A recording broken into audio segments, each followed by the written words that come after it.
साथी हो दुधे ब्रिज चाहिँ यस्तो भएको छ यस्तो भएको छ रातभरिको पानीले।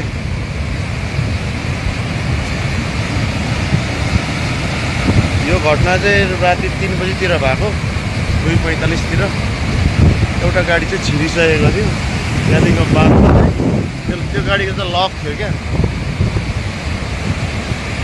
जस्तो गाडी छिर्यो त्यस्तै यो घटना भएको हेर्नु। बनाउनु त बनाउँदैछ ब्रिजहरू नयाँ, तर यहाँ सक्सेसै भएको छैन।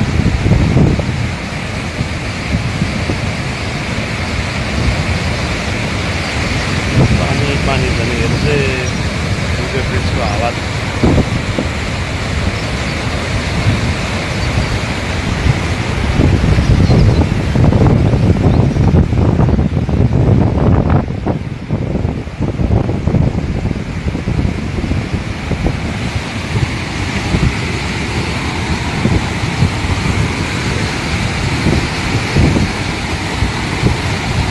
मिरिक जाने बाटो चाहिँ रोकियो अब।